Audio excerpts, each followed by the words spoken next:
The day the plasma storm tore through the Andromeda outpost, I realized humanity was already a legend in danger of being forgotten. I had been stationed on the fringe, where the void swallows sound and the stars feel like cold teeth. The alien soldiers didn't believe in humans. They scoffed at our myths. Fire wielders of no consequence. They called us fragile creatures who cling to fantasy while empires fall around them. But none of them had ever faced one.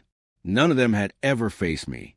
I was Lieutenant Vale, a veteran of Earth Special Forces, now exiled to the edge of known space under suspicion of being, well, too human. They thought my victories were lucky, that my survival was improbable. I had been told that myths die in the light of logic, but logic had never looked me in the eye during a firefight. And that storm, those alien soldiers, were about to learn exactly why the myths existed. The first micro hook hit almost immediately. The storm cracked the outpost like an eggshell. Lights flickered. The alarm blared. And then from the shadows of the docking bay, they came. For alien warriors, bodies taller than any human, limbs like jagged steel, eyes burning a cold violet. They laughed, a sound that rattled metal and sanity alike. "Do humans even bleed?" one of them sneered, circling the central hub. "Or are your legends nothing but empty noise?" I didn't answer. I remember the first time I had faced a squad like this, on the ruins of Proxima Station. Their kind underestimated us, every single time. But that had been before the war taught me what the human body could endure, before I learned what the mind could endure, and before I realized what humans could inspire in one another. I raised my rifle, but that was only the beginning. The shot would have killed them, or at least slowed them. But they didn't flinch. Instead, they tilted their heads and laughed harder, as if mocking the very idea of courage. Then, something in the storm shifted. I felt it in my chest, a pulse, like the universe itself was holding its breath. And that's when I saw the first truth. The humans of legend were not just warriors. They were survival incarnate. I darted through the wrecked corridors, ducking sparks, weaving past shattered consoles. Each step echoed in the hollow steel, a drumbeat of defiance. And then I saw them, dozens of alien soldiers, lined up like a hunting pack, waiting for their prey to falter. But that was only the beginning. Microhook number 2 hit, when I realized the aliens weren't just here for the outpost. They were here for me, for Earth's reputation, which had spread faster than any fleet, whispered from one colony to the next. Humans are unstoppable when cornered. Humans are reckless. Humans are legends. The middle of this nightmare escalated faster than the speed of thought. I ducked into maintenance bay and found an old exosuit prototype, scrap tech, almost forgotten.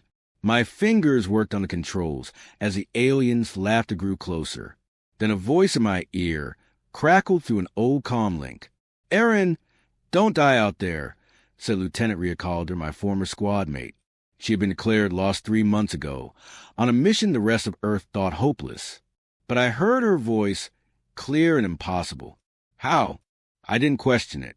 Survival didn't wait for logic. I activated the suit.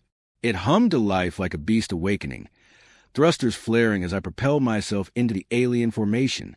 They staggered, surprised by the sudden movement, but their laughter didn't stop. That's when I realized laughter was not fear. It was curiosity.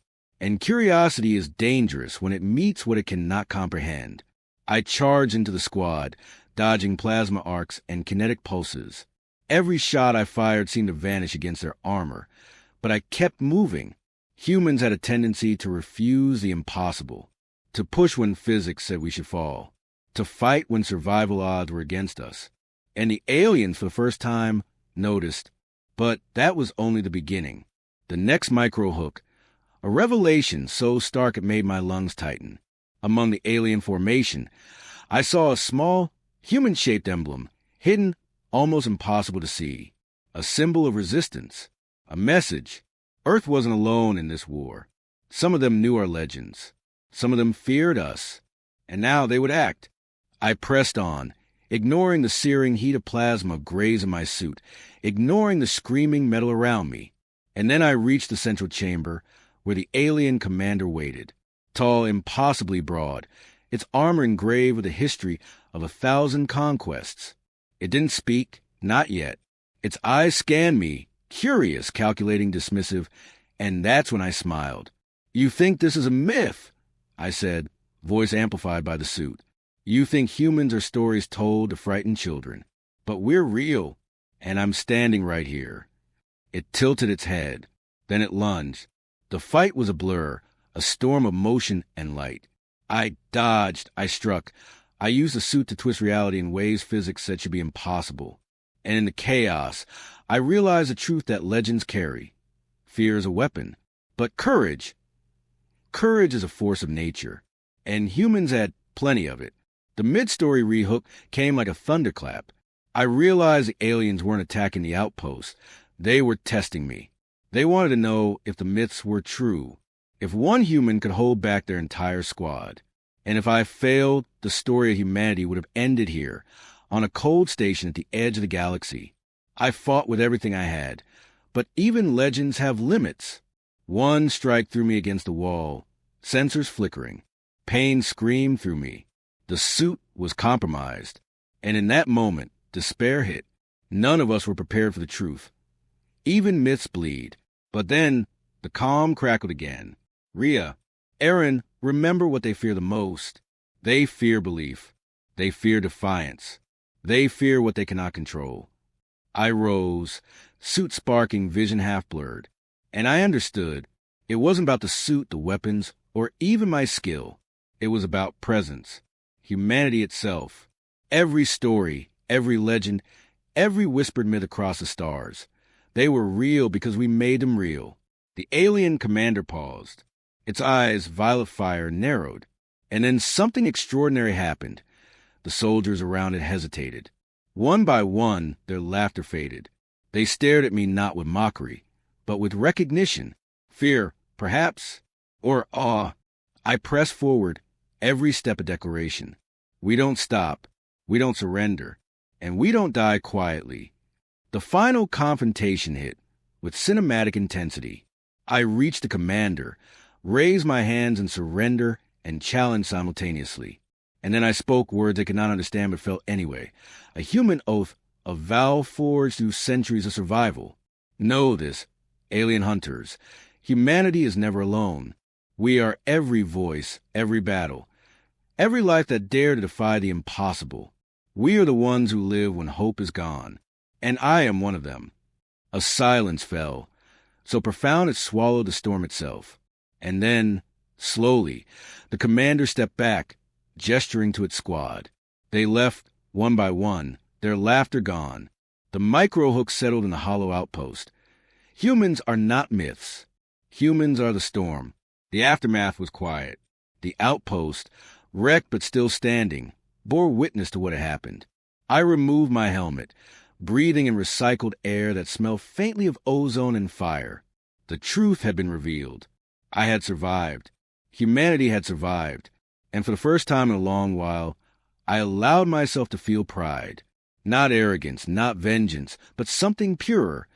Recognition of what it meant to endure, to exist, to be human. Rhea appeared on the comm once more.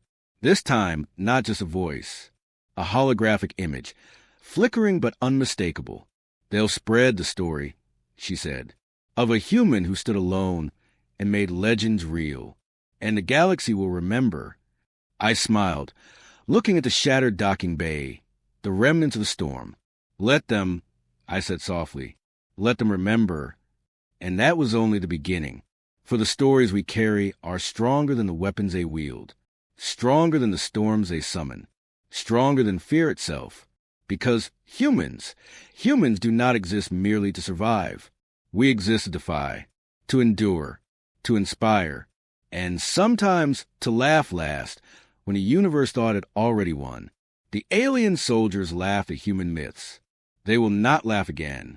And I walked away from the ruins, every step echoing like a heartbeat across the stars, knowing that one human could be more than a soldier. One human could be a legend. The galaxy would learn that lesson. Slowly, relentlessly, eternally.